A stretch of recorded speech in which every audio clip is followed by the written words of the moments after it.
ನಮಸ್ಕಾರ ಸ್ನೇಹಿತರೆ, gurukul fun learning ಚಟುವಟಿಕೆ ಆಧಾರಿತ ಪಾಠ 49 ನಿಮಗೆಲ್ಲರಿಗೂ ಆದರದ ಸ್ವಾಗತ. Welcome to Gurukul Fun Learning. Today we are in class 49 of activity based learning. ಬಂಧುಗಳೇ, ಹಿಂದಿನ ತರಗತಿಯಲ್ಲಿ ವೀಳ್ಯದೆಲೆ ಅದರ ಬಳ್ಳಿ ಅದು ಹೇಗಿರುತ್ತೆ, ಅದರ ಪ್ರಯೋಜನ ಏನು ಅಂತ ನೋಡಿದ್ವಿ. ಈಗ ಮತ್ತೊಂದಷ್ಟು ಮಹತ್ವ ಏನಿದೆ, ಇದರದ್ದು ಏನು ಪ್ರಯೋಜನ ಇದೆ ಅಂತ ನೋಡೋಣ ಬನ್ನಿ. In the last class we learned few benefits of betel leaf. Today we will learn few more benefits. ಈಗ ವೀಳ್ಯದೆಲೆಯು ನಮ್ಮ ಸೌಂದರ್ಯವನ್ನು ಹೆಚ್ಚಿಸಲು ಸಹಾಯ ಮಾಡ್ತದೆ. ಕೂದಲು ಉದುರುವಂತಹ ಸಮಸ್ಯೆಗಳಿಗೆ ವೀಳ್ಯದೆಲೆಯ ರಸವನ್ನು ಬಳಸಲಿಕ್ಕೆ ಶಿಫಾರಸು ಮಾಡಿದೆ.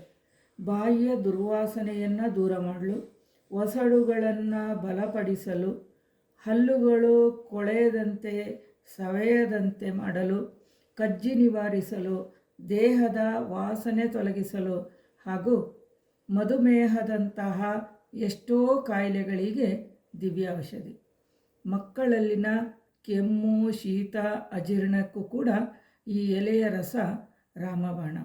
ಅಷ್ಟೇ ಅಲ್ಲ, ಈ ವೀಳ್ಯದೆಲೆಯನ್ನು ಸ್ವಲ್ಪ ದೋಸೆ ಹಂಚಿನಲ್ಲಿ ಬಿಸಿ ಮಾಡಿ ಎಳೆ ಮಕ್ಕಳಿಗೆ ಜ್ವರ ಬಂದಾಗ ಅದನ್ನು ನೆತ್ತಿಯ ಮೇಲೆ ಇಟ್ಟಾಗ ಜ್ವರ ಕಡಿಮೆ ಆಗ್ತದೆ ಅಂತ ಹೇಳೋದು ಹಿರಿಯರ ಒಂದು ನಂಬಿಕೆ. ಅದನ್ನು ಹಾಗೆ ಮಾಡ್ತಾರೆ ಕೂಡ, ಈಗಲೂ ಕೂಡ ಮಾಡ್ತಾರೆ ಹಳ್ಳಿಗಳಲ್ಲಿ.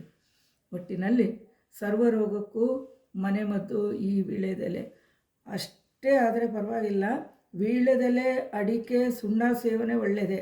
ಅದರ ಜೊತೆಗೆ ತಂಬಾಕು ಸೇವನೆ ಮಾಡೋದ್ರಿಂದ ಅದು ಅನಾರೋಗ್ಯಕ್ಕೆ ಕಾರಣ ಆಗ್ತದೆ. ಇಷ್ಟೆಲ್ಲ ಪ್ರಯೋಜನ ಇರುವಂತಹ ಈ ವೀಳ್ಯದೆಲೆ ಬಳ್ಳಿಯನ್ನು ಮನೆಯಲ್ಲಿಯೇ ಪಾಟ್ ಅಥವಾ ದೊಡ್ಡ ಚೀಲದಲ್ಲಿ ಮಣ್ಣು ಹಾಕಿ ನೆಟ್ಟು ಬೆಳೆಸೋಣ. ಧನ್ಯವಾದಗಳು. The betel leaf helps to increase the beauty of our skin. It helps to cure or reduce hair fall, mouth ulcer, bad odor from the mouth. It also helps to strengthen the gums, helps to prevent tooth decay, skin allergies, and also to reduce the stinking odor from the body. It also helps to cure diabetes.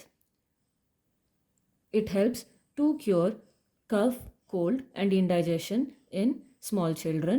Also, small children having fever can hugely benefit by using the betel leaf that is heated a little bit and then placed on their forehead. The betel leaf has many health benefits, but please note, when this is eaten with tobacco, it's extremely bad for health. This plant can be grown in our homes in pots, bags, or on the ground. Let us try to use this as much as possible and increase and maintain our health. Thanks for learning with us. We will see you in the next class.